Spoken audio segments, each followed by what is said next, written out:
আজ তোমাদের শোনাচ্ছি প্রেমেন্দ্র মিত্রের ভুতুড়ে জাহাজ। আবার সেই মেয়েটিকে দেখলাম। রাত তখন ঠিক 12টাই হবে। ওপরের ডেকে এতক্ষণ রেলিংয়ের ধারে দাঁড়িয়ে ভারত মহাসাগরের নৈশ শোভা দেখছিলাম।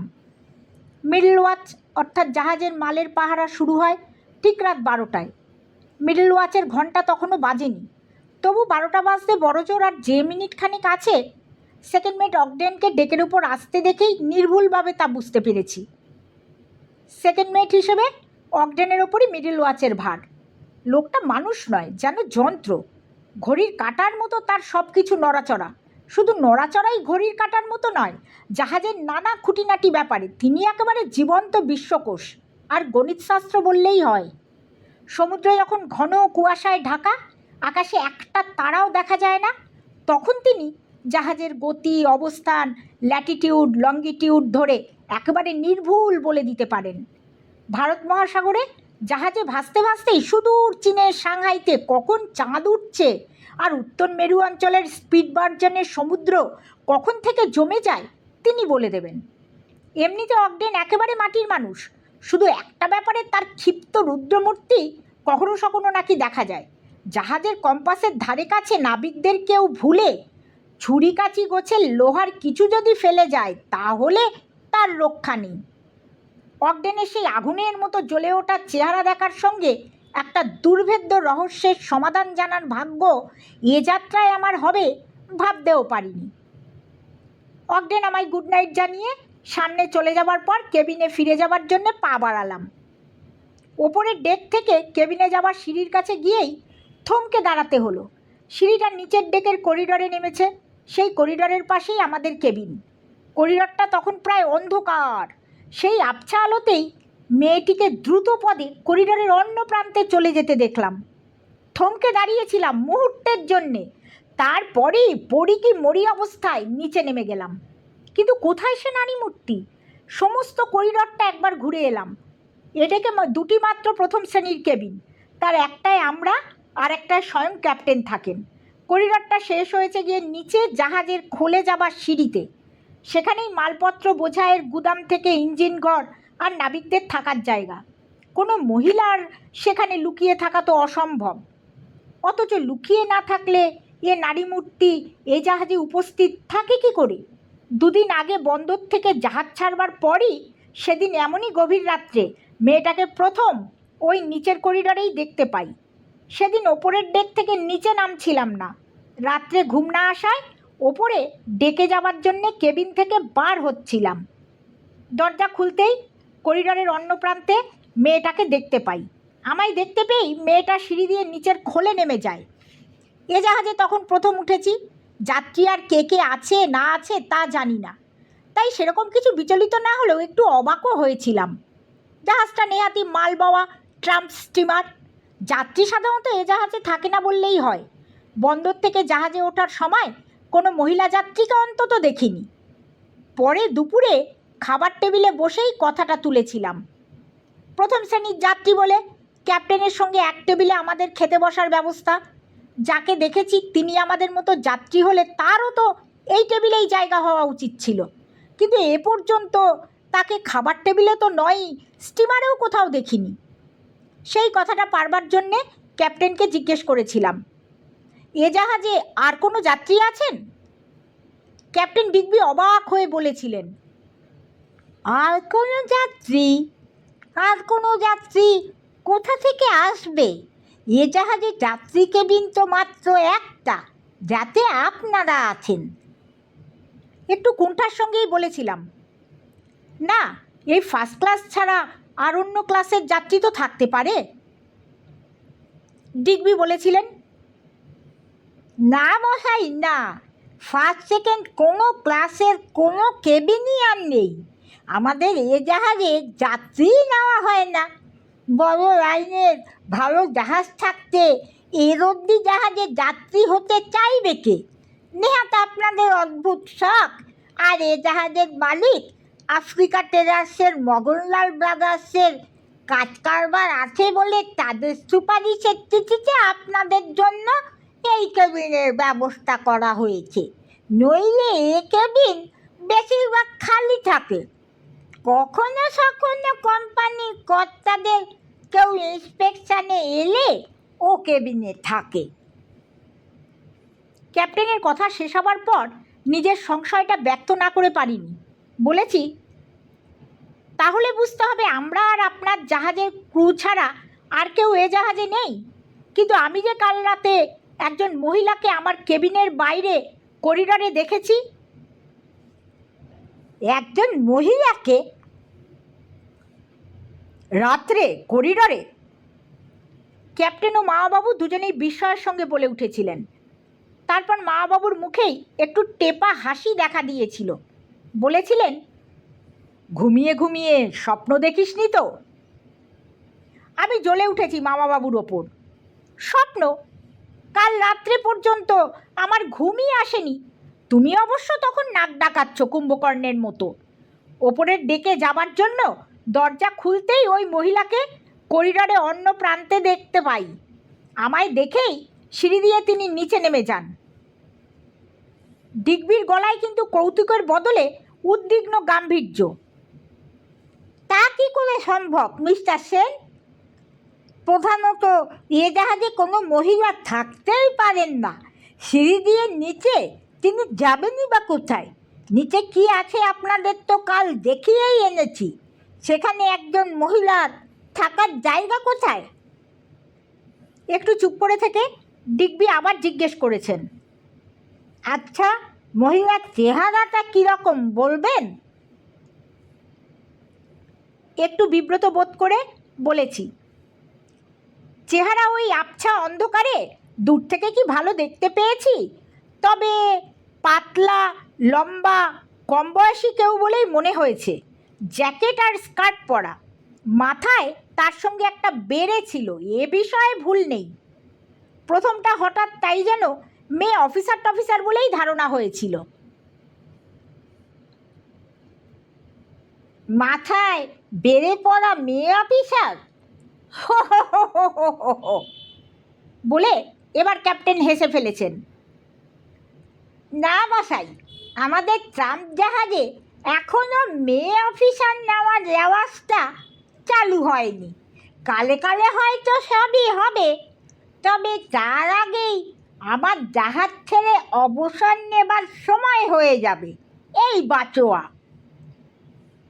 হাসি ঠাট্টায় ব্যাপারটা উড়িয়ে দেওয়া আমার মনোপুত হয়নি। একটু ক্ষুণ্ণ স্বরেই বলেছি, জেগে জেগে স্বপ্ন দেখার রোগ কিন্তু আমার নেই মিস্টার ডিগবি। এ রহস্যের একটা কিছু মানে নিশ্চয়ই আছে। একজন অল্প বয়স্কা ইউরোপিয়ান মহিলাকে কাল যে আমি করিডরে দেখেছি, তা আমি আদালতে দাঁড়িয়ে হলফ করেও বলতে পারি। সত্যি ব্যাপারটা তো তাহলে অদ্ভুত। মামাবাবু আমায় একটু যেন সমর্থন করেছেন। আচ্ছা, জাহাজে অনেক সময় বিনা খরচে লুকিয়ে যাবার চেষ্টা তো কেউ কেউ করে, সেই রকম কোনো স্টোঅ্যাওয়ে নয় তো? ক্যাপ্টেন এ কথায় সামান্য যেন চিন্তিত হয়েছেন। ভ্রু কুঁচকে খানিকক্ষণ স্যুপের প্লেটটার দিকে তাকিয়ে থেকে বলেছেন, স্টোঅ্যাওয়ে আমার এই মাল জাহাজে, তাও আবার মেয়ে? বিশ্বাস করতে মন চায় না মিস্টার রায়। এই স্টিমারে স্টোঅ্যাওয়ে কি সুখে থাকতে চাইবে? আর মিস্টার সেন যা বর্ণনা দিচ্ছেন, সেরকম যুবতী একটা মেয়ে লুকিয়ে থাকবে কোথায়? এ তো আর সমুদ্রের প্রাসাদের মতো বিরাট প্যাসেঞ্জার জাহাজ নয়, যার নানা কোণ কানাচ আছে লুকিয়ে থাকবার। তবু সন্দেহ যখন জেগেছে, তখন ভালো করে একবার তল্লাশ করে দেখব। প্রসঙ্গটা ওখানেই শেষ হয়েছিল। রাত্রে ডিনারের সময় ক্যাপ্টেন আমাদের জানিয়েছেন, স্টিমারটা যতদূর সাধ্য তন্ন তন্ন করে খুঁজেছি, কোথাও কোনো স্টোঅ্যাওয়ে পাওয়া যায়নি। কথাটা মিস্টার ডিগবি এমন সুরে বলেছিলেন যে মামাবাবু ও আমি দুজনেই একটু সন্দিগ্ধভাবে তার দিকে চেয়েছিলাম। মামাবাবুই বলেছিলেন, আপনার নিজের মনে যেন একটু সন্দেহ জেগেছে ক্যাপ্টেন, কিছু যেন চেপে যাচ্ছেন মনে হচ্ছে। ডিগবি একটু ইতস্তত করেই বলেছেন, না, চেপে যায়নি। যে সামান্য ব্যাপারে আমার একটু ধোঁকা লাগছে সেটা আপনাদের বলবো কি না তাই ভাবছিলাম। ব্যাপারটা সত্যিই হয়তো কিছু নয়। কিছু যদি না হয় তাহলেও বলতে দোষ কি? আমি কথাটা বার করতে চাইলাম। দু এক মুহূর্ত দ্বিধা করে ডিগবি বলেছেন, খোঁজ করে স্টোয়ারে কাউকে পাওয়া যায়নি। শুধু আমাদের একজন এবি 2 নম্বর হোল্ডে একটা বেড়ে টুপি পেয়েছে। বেড়ে টুপিতে কিছুই অবশ্য প্রমাণ হয় না। ও টুপি সাধারণত পুরুষরাই পরে। আমাদের জাহাজে কাজ করে মোট 30 জন। তাদের কারোরও ওটা হওয়া সম্ভব। শেষের কথাগুলো ডিগবি যেন নিজেকে স্টোক দেবার জন্যেই বলেছেন, তেমন জোর দিয়ে বলতে পারেননি। মাবাবু তাই বোধহয় বলেছেন, টুপিটা কার তা কিন্তু জানা যায়নি। কেমন? না, সেইটাই মজা। খোঁজাখুঁজি দেখে যার টুপি সে বোধহয় ভোরকেই মালিকানাটা চেপে গেছে। ক্যাপ্টেনের এ কথার প্রতিবাদ করতে যাচ্ছিলাম, তার আগেই মামাবাবু বলেছেন, আচ্ছা, টুপিটা কে পেয়েছে সেটা বলবেন? ক্যাপ্টেন বললেন, বিল মার্ফি, একজন এবি। এবি মানে এবল সিম্যান, তাই তো? মামাবাবু নিজেই ব্যাখ্যা করলেন, তার মানে ওএস অর্থাৎ অর্ডিনারি সিম্যান হয়ে অন্তত 3 বছর জাহাজে কাজ করেছে। কেমন? ঠিক ধরেছেন। আপনি তো জাহাজের খুঁটিনাটি সবই জানেন দেখছি। মাবাবু বিনয় করে বললেন, জানি আর কতটুকু, এই জাহাজে উঠেই কিছু কিছু শিখেছি। সে কথা থাক, এই বিল মার্ফি 2 নম্বর হোল্ডের কোথায় টুপিটা কিভাবে পেয়েছে জিজ্ঞেস করেছেন? ডিগবি বললেন, করেছি বই কি। 2 নম্বর হোল্ডে এখন বলতে গেলে কিছুই নেই। একধারে গাদা করা কিছু চটের থলে পড়ে আছে। সেই চটের থলের মধ্যে কারুর লুকিয়ে থাকার জায়গা নেই। সেখানে খোঁজ করারও কথা নয়। তবুও নিজে থেকে সে থলেগুলো নাড়তে গিয়ে ওই বেড়েটা পায়। বাবাবু বললেন, মার্ফিকে তাহলে খুব উৎসাহী বলতে হবে। ক্যাপ্টেন স্বীকার করে নিলেন, হ্যাঁ, তা একটু উৎসাহী, কিন্তু একটু বেয়ারাও বটে। ফার্স্ট মেট পার্কার তো ওকে এই থলেগুলো ঘাঁটতে দেখে চটেই গিয়েছিলেন। তাই নাকি? তাহলে মার্ফি বেয়ারা না হলে ও বেড়েটা তো পাওয়া যেত না। যদিও বেড়ের কিছু মানে আছে কি না সেইটাই বলা শক্ত।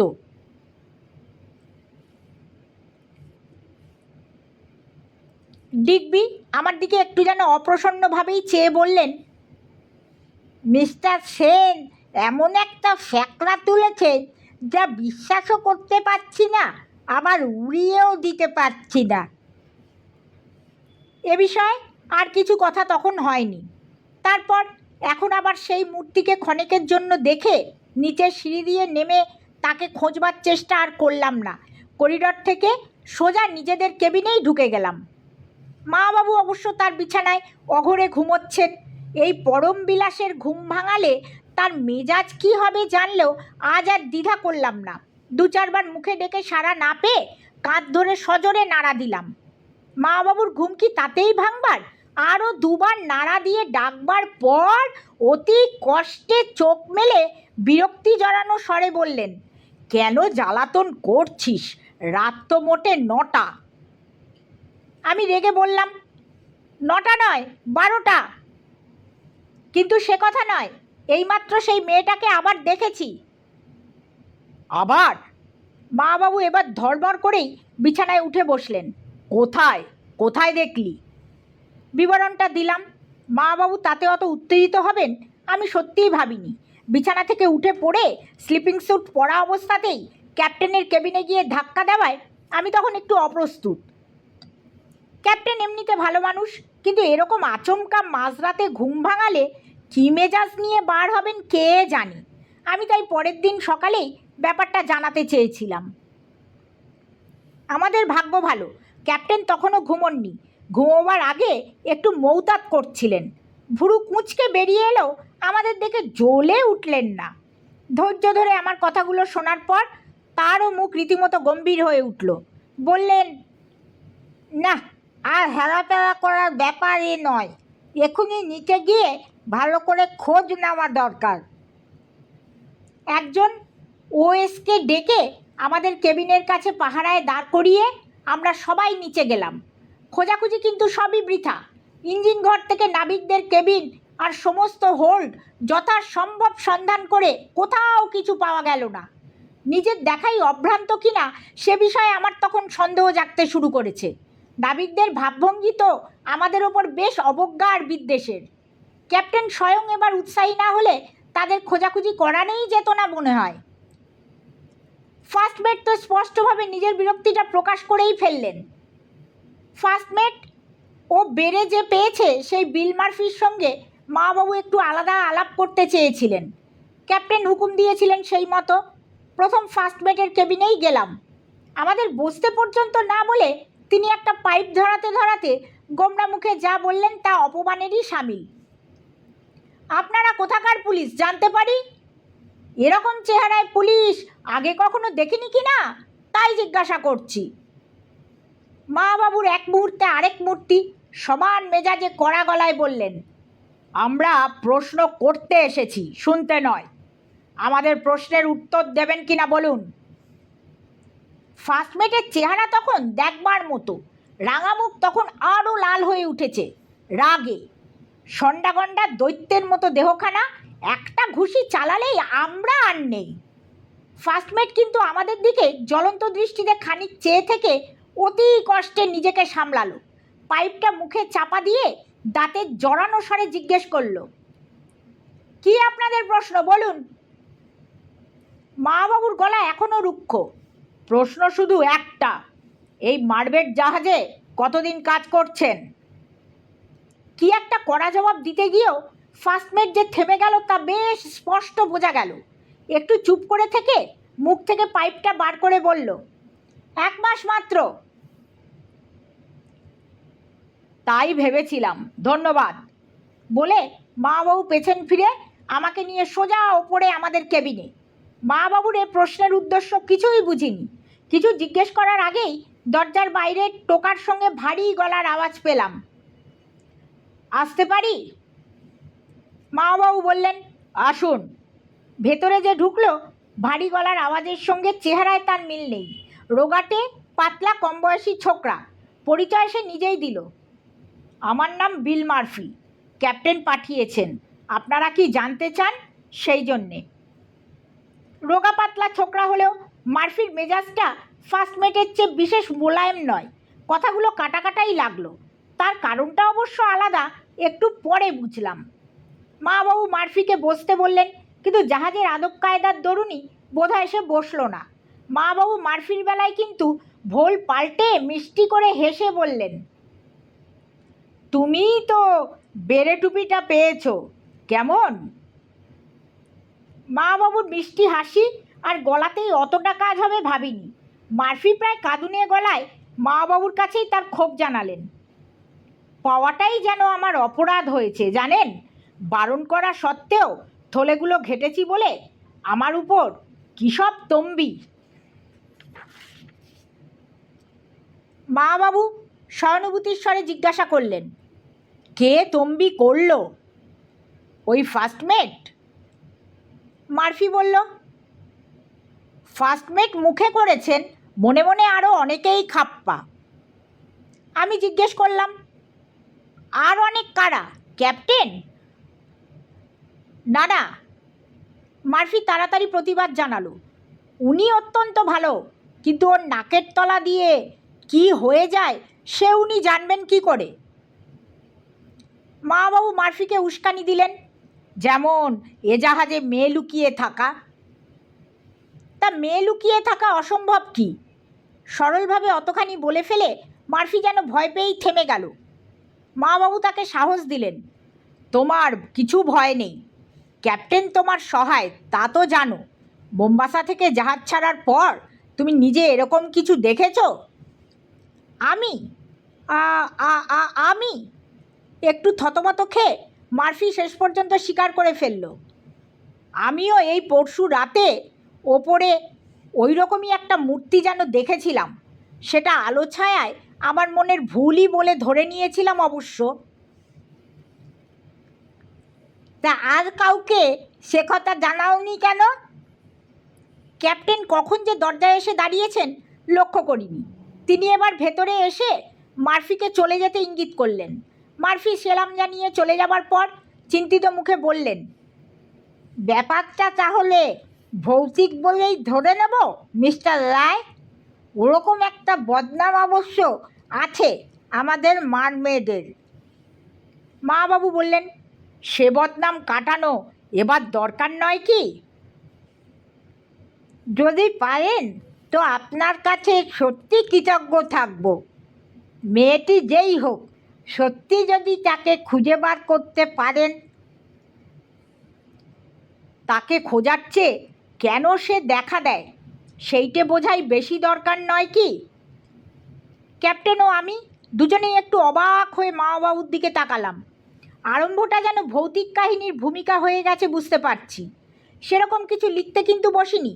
এ ধরনের অলৌকিক গোছের ব্যাপারের সঙ্গে জড়িত হয়ে পড়ব তা জানতাম না। মা বাবু তা নিশ্চয়ই ভাবতেও পারেননি। সুযোগ পেয়ে নেহাত খেয়ালের মাথায় এই সুদূর সমুদ্রের রাজ্যে তার বেড়াতে আসা, সেই সঙ্গে প্রলোভন দেখিয়ে আমাকেও টেনে এনেছেন। সুযোগটা হয়েছিল মগনলাল ব্রাদার্সের এক অংশীদার সুন্দরদাস মগনলালের মা বাবুর সঙ্গে দেখা করতে আসা থেকে। মগনলাল ব্রাদার্স আমদানি রপ্তানির কারবারি।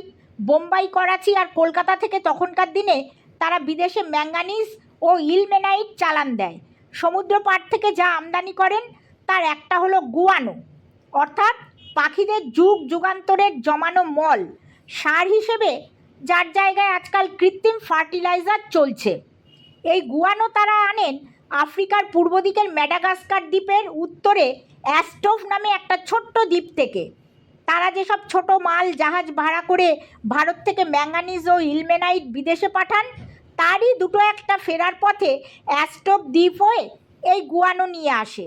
শুধু অ্যাস্টোভ দ্বীপের গুয়ানো নয়, একদিক দিয়ে তার চেয়ে অমূল্য পৃথিবীর অষ্টম আশ্চর্য এক 7,000 ধনও তারা আনে আরও উত্তরে সেশেলস দ্বীপপুঞ্জের প্রাসলিন বলে একটা ছোট্ট দ্বীপ থেকে। মা বাবু আমায় সেই 7,000 ধনের প্রলোভনই দেখিয়েছিলেন।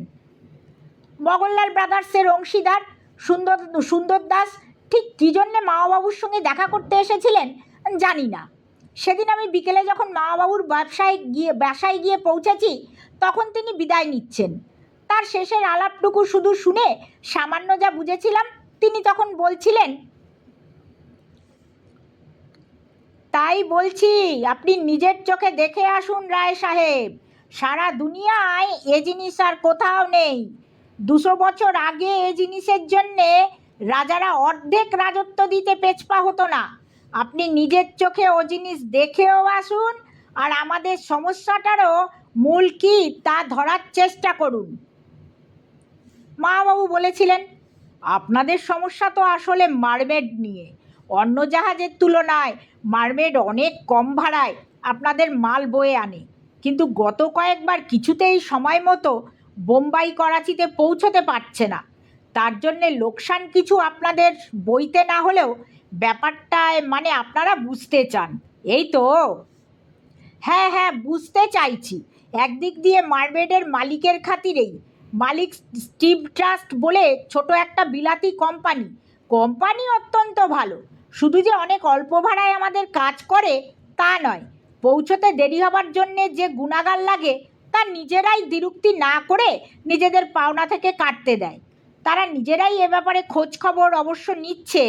আমরা তাদের হিতৈষী হিসাবে কিছু করতে চাই, তবে সেটা গোপনে করা উচিত বলেই আপনাকে যেতে বলছি। আপনি যেন ওই পথে বেড়াতে যাচ্ছেন, বন্ধু আর অতিথি হিসেবে আপনাকে আমরা সেই সুযোগ দিচ্ছি। মাবাবু বললেন, খোঁজ খবরে এ পর্যন্ত তো বিশেষ কিছুই জানতে পারেননি। শুধু একবার সেসেলজের রাজধানী মাহেদ্বীপের ভিক্টোরিয়াতে জাহাজটাকে সরকারি নৌপুলিশ খানা তল্লাশির জন্য 2 দিন আটকে রেখেছিল, এইটুকুই জানেন। হ্যাঁ, সে খানা তল্লাশিও নেহাত অকারণ অন্যায়, সুন্দর দাস বলেছেন। সরকারি দপ্তরের কোনো ভুল নির্দেশেই সেটা হয়েছিল বোধহয়। খানা তল্লাশিতে কিছুই পাওয়া যায়নি, যাবেই বা কি? অতি সাধারণ একটা মালের ট্র্যাম্প জাহাজ, ম্যাঙ্গানিজ ইলমেনাইট আর গুয়ানো বওয়াই তো তার কাজ। নৌপুলিশ ক্ষমা চেয়ে সসম্মানে তাই মারমেডকে ছাড়পত্র দিয়েছিল। মারমেড এ খানা তল্লাশি সেই একবারই হয়েছে, কিন্তু তারপরও জাহাজ কয়েকবার ধরে ঠিক সময় পৌঁছতে পারছে না। এ ব্যাপারে রহস্য যদি কিছু থাকে তা আলাদা ধরনের বলেই তাই সন্দেহ হয়। মাবাবু বললেন, মারমেডের নাবিকদের মধ্যে একটা কি কুসংস্কারের ধারণার কথা বলছিলেন না? হ্যাঁ, আজগুবি ধারণা, সুন্দর দাস বললেন। মারমেডের ওপর কোনো সমুদ্রের অপদেবতার ভর হয়েছে, এই গুজব তাদের মধ্যে রটেছে। সেই অপদেবতাই নাকি জাহাজকে বেপথে চালিয়ে বিপথে ফেলার চেষ্টা করছে। ট্রাম্প জাহাজের প্রায় মুখ্য সূক্ষ্ম নাবিকদের মধ্যে ওরকম কুসংস্কার থাকা অস্বাভাবিক নয়। সুতরাং ওসবে আপনাকে কান দিতে বলছি না। আপনি নিজের চোখ কান খোলা রেখে হয়তো কিছু ধরতে পারবেন, এই আমাদের আশা। সুন্দর দাস তারপর নমস্কার জানিয়ে চলে গেছেন।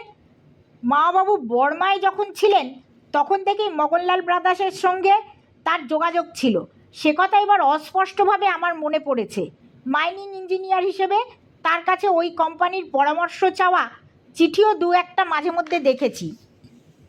সুন্দর দাস চলে যাওয়ার পর মাবাবু আমাকে একেবারে অবাক করে দিয়ে বলেছেন, পৃথিবীর 8ম আশ্চর্য কোকো দ্য মেড তাহলে আমরা দেখতে যাচ্ছি। আমরা যাচ্ছি মানে? আমি হতভম্ব হয়ে তার দিকে তাকিয়েছি। আর 8ম আশ্চর্য কোকো দ্য মেড সেই বা কী বস্তু? আমরা যাচ্ছি মানে তুই আর আমি কাল বুধবার বিকেলে বোম্বে মেলে রওনা হচ্ছি, আর শুক্রবার বোম্বে পৌঁছে সেই দিনই সন্ধ্যায় BISN-এর এক প্যাসেঞ্জার জাহাজে বোম্বে থেকে আফ্রিকার কিনিয়ায় মোম্বাসা বন্দরে পাড়ি দিচ্ছি। মোম্বাসায় 2 দিন থাকবার পর মারমেড নামে এক ছোট জাহাজে আমরা যাচ্ছি আশ্চর্য রূপকথার 7 রাজার ধন অতল সাগরের অমৃত ফল কোকো দ্য মেড সচক্ষে দেখতে আর নিজেদের মুখে চাখতে। সত্যি সত্যি তারপর মাবাবুর সঙ্গে একদিন মোম্বাসা পাড়ি দিয়েছি। মোম্বাসায় 2 দিন থেকে মারমেড জাহাজে চড়ে প্রাসলিন দ্বীপে পৌঁছেছি। মুগ্ধ হয়েছি সেখানকার কোকো দ্য মেড বা দানব নারকেলের অরণ্য দেখে। এবার জাহাজ চলেছে অ্যাস্ট্রপ দ্বীপে গুয়ানো বোঝাই করতে।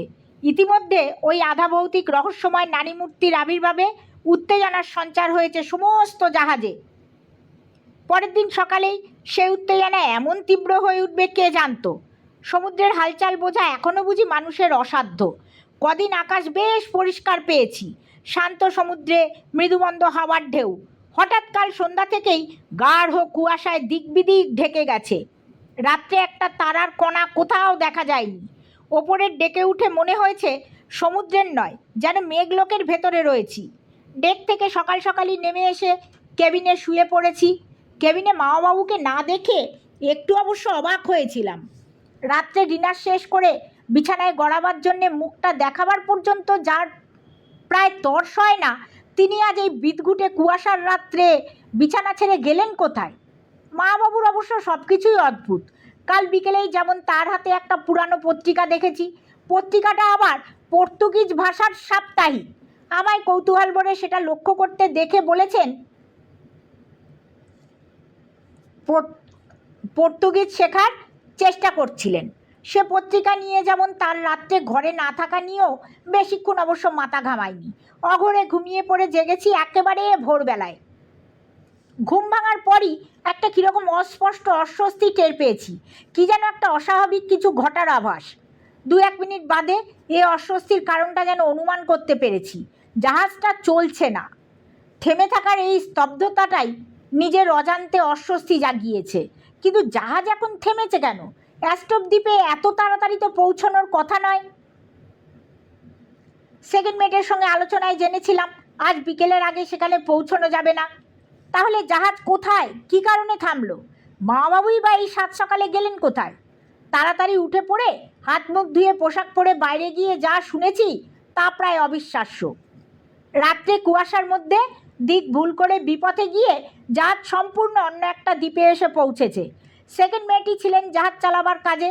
কুয়াশার মধ্যে যথানিয়ম কম্পাসের নির্দেশেই তিনি জাহাজ চালিয়েছেন, কিন্তু ভোরে কুয়াশা কেটে যাওয়ার পর অবাক হয়ে দেখেছেন কম্পাসের কাঁটাই তাকে ভুল পথে নিয়ে গিয়ে অ্যাস্টোভের বদলে অ্যালডাব্রা নামে অন্য একটা দ্বীপে নিয়ে এসেছে।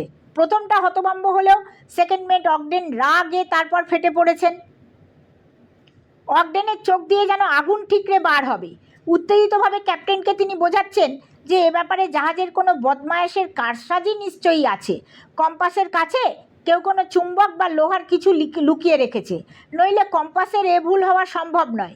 ক্যাপ্টেনকে তাই তিনি জাহাজের সবাইকে ডাকিয়ে জেরা করতে অনুরোধ করেছেন। ক্যাপ্টেন অত্যন্ত চিন্তিত মুখে ধৈর্য ধরে সব শুনে বললেন, কিন্তু চুম্বক বা লোহার কিছু লুকিয়ে যে কেউ রেখেছে তার প্রমাণ কি? আমি তো আপনার সঙ্গেই সব খুঁজে দেখলাম, কোথাও তো সেরকম কিছু নেই। সেকেন্ড মেটকে এবার অনিচ্ছার সঙ্গে সে কথা স্বীকার করতে হলো। আমি এসে তার সেই রুদ্রমূর্তিই দেখলাম। সেখানে তখন ক্যাপ্টেন ডিগবি আর মাওবাবু ছাড়া কেউ নেই। মাওবাবু এই ভোরে যে এখানে হাজির থাকবেন ভাবতেই পারিনি। ক্যাপ্টেন ডিগবি নিজেই বেশ ফাঁপড়ে পড়েছেন মনে হলো। বললেন, তাহলে ও ধরনের কিছু থাকলে তো কম্পাসের কাছাকাছি থাকবে। কম্পাসের এরকম বিগড়ে যাওয়ার মানেই তো বোঝা যাচ্ছে না। মানেটা যদি ভৌতিক হয়? মা বাবুর কথায় সবাই আমরা তার দিকে অবাক হয়ে তাকিয়ে থাকলাম। ভৌতিক? সেকেন্ড মেট বিমূঢ়ভাবে জিজ্ঞেস করলেন। মা বাবুর গলায় একটু কৌতুকের যেন আভাস। হ্যাঁ, এ জাহাজের সেরকম একটা দুর্নাম তো শুনেছি। জাহাজের ওপর কোনো এক অপুদেবতার নাকি কুদৃষ্টি আছে। সেই নাকি জাহাজকে ভুল রাস্তায় চালিয়ে নিয়ে যায় বলেই গুজব। ক্যাপ্টেন একটু বিরক্তির সঙ্গেই বললেন, এ হাসি তামাশার সময় নয় মিস্টার রায়। ব্যাপারটা তাহলে গুরুতর, কিছু বলছেন? মা বাবুর গলা হঠাৎ অত্যন্ত গম্ভীর শোনালো। বেশ, কম্পাসের ভুলে জাহাজ তাহলে কোথায় এসে থেমেছে জিজ্ঞেস করতে পারি? ক্যাপ্টেন বললেন, এটা আলডাব্রা দ্বীপ, যেখানে আমাদের যাবার কথা সেই অ্যাস্টোভ দ্বীপের উত্তর পশ্চিমে। মা বাবু বললেন, আগেই জানতাম, টেস্টুডো এলিফ্যান্টিনার দেশ। ক্যাপ্টেন জিজ্ঞেস করলেন ভ্রুকুটি করে, কিসের দেশ? মা বাবু শান্ত গলায় বললেন, টেস্টুডো এলিফ্যান্টিনা। পৃথিবীর সবচেয়ে বড় সাতমণি কচ্ছপ এই অ্যালডাব্রা দ্বীপেই পাওয়া যায়।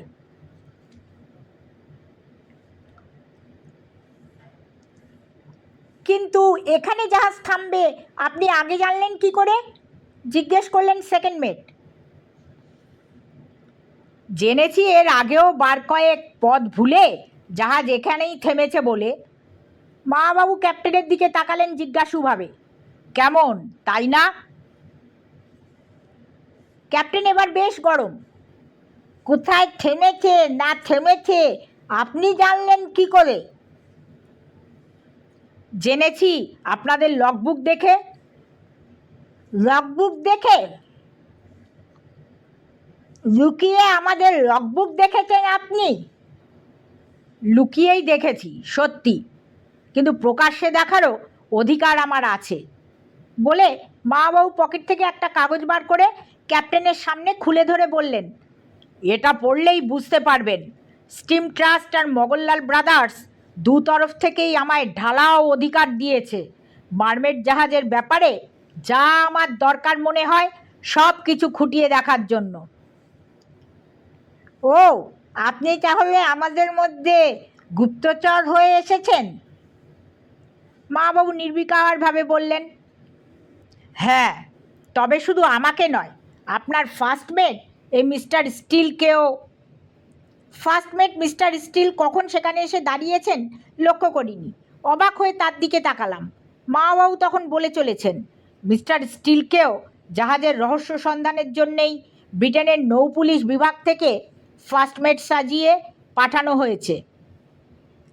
ক্যাপ্টেন এবার একবার মা বাবু আর একবার মিস্টার স্টিলের দিকে বিমূঢ়ভাবে তাকিয়ে এবার কেমন যেন একটু থতমত খেয়ে অসহায়ভাবে বললেন, আমার ওপর তাহলে স্টিম ট্রাস্টের বিশ্বাস নেই বুঝতে হবে, কিন্তু আমি কি নিজেই এ রহস্যের মীমাংসার চেষ্টা করছি না?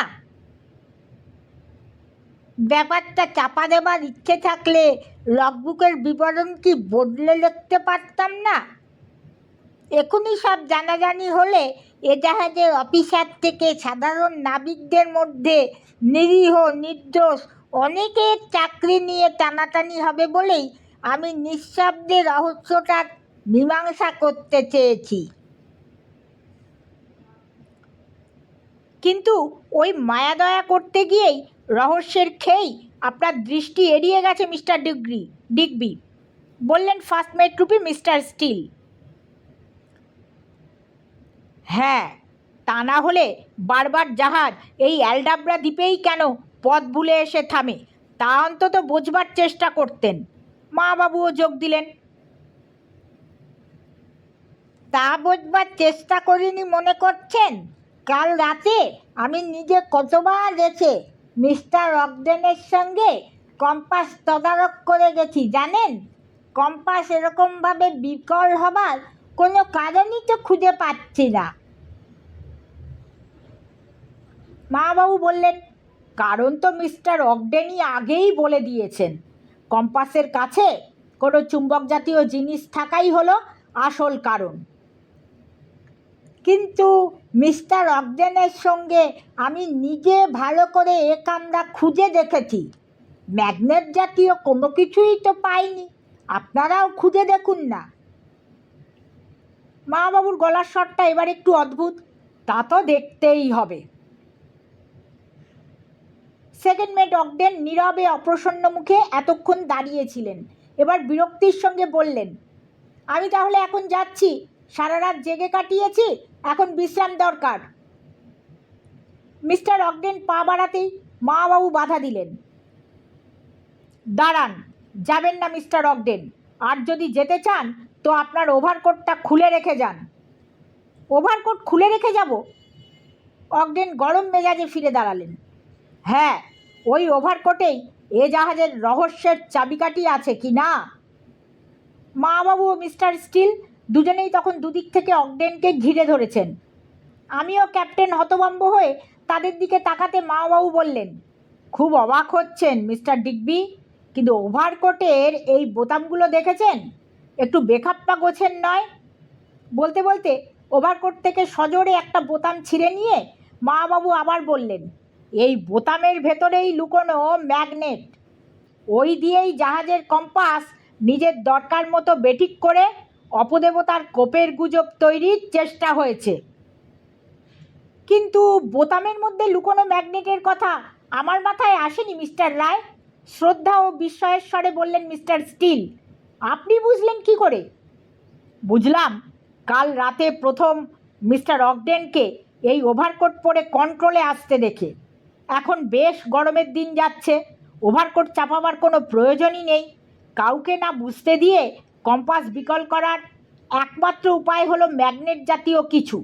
সে ম্যাগনেট সকলের দৃষ্টি এড়িয়ে কিভাবে রাখা সম্ভব ভাবতে গিয়েই ওভারকোটের বোতামের কথা আমার মাথায় আসে। আচ্ছা, মিস্টার অগডেনকে এখন নিয়ে গিয়ে বন্দি করে রাখুন মিস্টার স্টিল।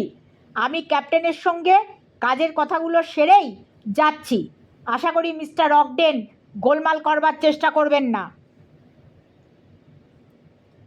না, তা করব না। ধরা পড়েও ভেঙে না পড়ে অবজ্ঞা ভরে মা বাবুর দিকে তাকিয়ে তাচ্ছিলের হাসি হেসে বললেন অগডেন, আমায় বন্দি করে আপনারাই বা করবেন কি? বিলেতে বিচার হয়ে বড়জোর আমার চাকরিটা যাবে। তার চেয়ে বেশি কিছু যদি হয় তাহলে কিছুদিনের জেল, আমি তার পরোয়া করি না। কিন্তু এ জাহাজের রহস্য তাতেই বুঝে ফেলবেন মনে করেছেন? নেহাত চাপার আগেও আক্রোশেই বোধহয় অজ্ঞানের মুখ আলগা হয়ে শেষ আস্ফালনটা বেরিয়ে পড়েছিল। মাবাবু তার উত্তর না দিয়ে একটু শুধু হাসলেন। মিস্টার স্টিল অজ্ঞানকে নিয়ে চলে যাবার পরই ক্যাপ্টেন আবার সে কথা তুলে তার সংশয় ও উদ্বেগটা প্রকাশ করে ফেললেন। অজ্ঞান তো সত্যি কথাই বলে গেল মিস্টার রায়। ম্যাগনেটের সাহায্যে কম্পাস বিগড়ে দিয়ে জাহাজ ভুল পথে চালাবার জন্য অজ্ঞানের হয়তো ভালো রকম সাজা হবে, কিন্তু মারমেডের রহস্য তাতে তো পরিষ্কার হয়ে যাচ্ছে না। মা বাবু আশ্বাস দিলেন, রহস্য সব পরিষ্কার হয়ে গেছে মিস্টার ডিগবি। জাহাজে ভৌতিক মহিলা আমদানি করে আমাদের আসল রহস্য থেকে নজর সরিয়ে দেবার চেষ্টা সত্ত্বেও ওদের সব ফন্দি ফিকিরি ধরে ফেলেছি। আপনি এখন অ্যাস্টোভের বদলে ম্যাডাগাস্কারের উত্তর পশ্চিমের নজি বে বন্দরে জাহাজ চালাবার হুকুম দিন দেখি।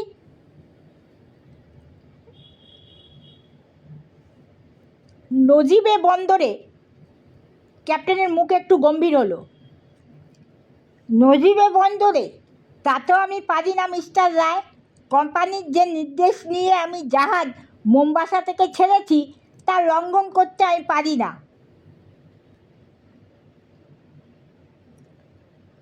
আর নির্দেশ এসে থাকলেও এখনই জাহাজই বা ছাড়ব কী করে মিস্টার রায়? জাহাজ এখানে থামবার পর আমাদের দুজন নাবিক বড় কচ্ছপ দেখবার জন্যে একটা বোট নিয়ে দ্বীপে গেছে। দুজনেই বলতে গেলে ছেলে মানুষ, তাই আমি অনুমতি না দিয়ে পারিনি। একজন বিল মার্ফি আর একজন ডিক রবার্টস। তারা ঘন্টা দুয়েক বাদেই ফিরবে। মা বাবু গম্ভীরভাবে বললেন, তাদের আর ফিরতে দেওয়া হবে না মিস্টার ডিগবি। ওই দ্বীপেই হাতে হাতে যাতে তারা ধরা পড়ে তার ব্যবস্থাই এখন করতে হবে। ধরা অবশ্য শুধু বিল মার্ফিই পড়বে, ডিক রবার্টস না জেনে তার সঙ্গী হয়েছে মাত্র, সুতরাং প্রথমে ধরলেও তাকে ছেড়ে দেওয়া হবে। এসব আপনি কি বলছেন মিস্টার রায়? আজগুবি কিছু বলছি না মিস্টার ডিগবি। বিল মার্ফি হাতে হাতে কিভাবে ধরা পড়বে জানেন? ধরা পড়বে ওই দ্বীপের টেস্টিডো অ্যালিফেন্টিনা মানে হাতি কচ্ছপের পিঠের খোলার পেছনের খাঁজে চোরাই হিরে সিমেন্ট পুডিং দিয়ে আটকে রাখার চেষ্টায়। আফ্রিকা থেকে চোরাই হিরের কারবারিরা এই অদ্ভুত ফিকির কিছুকাল ধরে চালাচ্ছে। এই ফিকির এমন যে কারুর সন্দেহ হবার কোনো উপায়ই নেই। চোরাই হিরে যারা পাচার করে তারা আপনাদের মারমেডের মতো কোনো কোনো জাহাজের 2-4 জন অফিসারকে টাকা দিয়ে হাত করে নানা ছলে এ দ্বীপে জাহাজ লাগাবার ব্যবস্থা করে। তারপর ওই হাত করা দলের কেউ অতিকায় কচ্ছপ দেখার ছুতোয় দ্বীপে গিয়ে কচ্ছপদের গায়ে হিরে আটকে দিয়ে আসে। অতিকায় কচ্ছপ সংখ্যায় খুব বেশি নয়, দ্বীপের একটা অংশেই তাদের পাওয়া যায়, সুতরাং কাজটার খুব অসুবিধেও নেই। এরপর আসল ব্যাপারীদের দলের আর কেউ এক সময় অন্য জাহাজে এসে এসব হিরে সংগ্রহ করে নিয়ে যায়। এসব দ্বীপে শখর টহলদারের অভাব নেই, তারা আসে ঘুরে ফিরে চলেও যায়। তাদের কেউ যে চোরাই হিরে সংগ্রহ করতে আসে এ সন্দেহ কে করবে? অ্যালডাব্রা দ্বীপে কচ্ছপের গায়ে চোরাই হিরে থাকার কথা কেউ ভাবতেই পারে না। নানা দেশের পুলিশ অনেক চেষ্টা করেও চোরাই হিরে চালানের এই একটা অদ্ভুত ঘাঁটির কথা তাই এতদিন কল্পনাও করতে পারেনি। মারমেডের বিপদে ঘোরার রহস্যভেদের চেষ্টায় আসবার সময় মাহে দ্বীপে একবার মারমেড খানাতল্লাশি করা হয় জেনেই আমার মনে সন্দেহ জাগে। মোম্বাসায় খোঁজ নিয়ে চোরাই হিরের ব্যাপারেই এ খানাতল্লাশি হয় জেনে সন্দেহটা দৃঢ় হয়। মারমেড তল্লাশ করে তখন কিছু পাওয়া যায়নি, যাবে কি করে? অ্যালডাব্রায় চোরাই হিরে তার আগেই চালান হয়ে গেছে। অ্যালডাব্রা দ্বীপেই কয়েকবার মারমেড পথ ভুলে এসে পড়েছে জেনে হিরে চালানের পদ্ধতিটা আমি অনুমান করার চেষ্টা করি। ভুতুরে মহিলার খোঁজে সাধারণ ওএস নাবিকদের সঙ্গে আলাপ করার সুযোগ নিয়ে আমি জানতে পারি যে জাহাজ এখানে থামলে প্রতিবারই বিল মার্ফি কখনো একলা কখনো আর কারুর সঙ্গে কচ্ছপ দেখার ছুতোয় এ দ্বীপে নেমেছে। কচ্ছপ যেখানে পাওয়া যায় সে জায়গায় বাইরেও সে কোথাও যায়নি। কচ্ছপদের সাহায্যেই চোরাই হিরে লুকোনো হচ্ছে। এ বিষয়ে তখন আর আমার কোনো সন্দেহই থাকে না। আমার অনুমান যে ঠিক তার প্রমাণ মিস্টার স্টিলই আমায় দেখান। নৌপুলিশ বিভাগ থেকে কাউকে যে এ জাহাজে পাঠানো হয়েছে তা আমি জানতাম। স্টিলই যে সেই লোক তা শুধু আগে বুঝিনি। বেড়ে পাওয়ার ব্যাপারে কথা বলতে গিয়ে জানতে পারি উনি মাত্র 1 মাস এ জাহাজে যোগ দিয়েছেন। তাতেই ওকে আসল লোক অনুমান করে পরে গোপনে আমি ওর সঙ্গে আলাপ করি। ওই 2 কোম্পানি আমায় যে চিঠি দিয়েছে তাও ওনাকে দেখাই। উনিও তখন বুলেটিন দ্য মোজাম্বিক অর্থাৎ মোজাম্বিক থেকে বার করা সাপ্তাহিক বুলেটিনের একটা পুরনো সংখ্যা আমায় দেখান। অতি সাধারণ কাগজ, তাও পর্তুগিজে লেখা বলে সে সংখ্যার একটা ছোট ভ্রমণ বিবরণ মোজাম্বিকের বাইরে কারুরই চোখে পড়েনি। মিস্টার স্টিল সেই ভ্রমণ বিবরণের একটা জায়গা অনুবাদ করে আমায় পড়ে শোনান। একজন পর্তুগিজ তাতে লিখেছেন যে ম্যাডাগাস্কারের উত্তরে ছোট ছোট দ্বীপে একটি সুলুপ নিয়ে বেড়াতে গিয়ে অ্যালডাব্রা দ্বীপে তিনি অতিকায় কচ্ছপ দেখতে পান। একটি কচ্ছপের মাপজোক নিতে গিয়ে তিনি তার পেছনে একটা ছোট আধময়লা কাঁচের টুকরোর মতো পাথর আঁটা আছে দেখেন। পাথরটা খুলে নিয়ে ধুয়ে পরিষ্কার করার পর সেটা হিরে বলেই তার সন্দেহ হয়েছে, তাই সেটা তিনি পরীক্ষা করতেও পাঠিয়েছেন। বিবরণে সে পরীক্ষার ফল না জানানো থাকলেও হীরের চোরাই কারবারিদের কৌশল আমাদের কাছে এবার স্পষ্ট হয়ে ওঠে। মার্ফি এই দলেরই একজন। তাকে হাতে নাতে তাই ধরবার ব্যবস্থা করেছি। এখন অ্যালডাব্রায় রেসিডেন্ট গভর্নরের কাছে আপনাকে শুধু একটু বেতার খবর পাঠাতে হবে। ক্যাপ্টেন বললেন, তা পাঠাচ্ছি, কিন্তু জাহাজের সব রহস্যের মীমাংসা এখনও তো হলো না। এতক্ষণে আমিও মিস্টার ডিগবিকে সমর্থন করে বললাম, হ্যাঁ, আসল রহস্য থেকে দৃষ্টি সরিয়ে দেওয়ার জন্যেই জাহাজে ভুতুরে মহিলার আমদানি করা হয় তুমি বলছো, কিন্তু সে মহিলা তাহলে গেলেন কোথায়? মাবাবু হাসলেন। তিনি ওই অ্যালডাব্রা দ্বীপেই গেছেন। ওই বিল মার্ফি মহিলা সেজে আমাদের বিভ্রান্ত করার চেষ্টা করেছে। রোগা পাতলা চেহারার মেয়ে সাজতে ওর কোনো অসুবিধেই হয়নি। বেড়েটা খুঁজে পাওয়ার ভান করে বেশি চালাকি করতে যাওয়াই অবশ্য ওর মারাত্মক ভুল। স্টিল আর আমি তাইতেই ওর বিষয়ে সন্দিগ্ধ হই।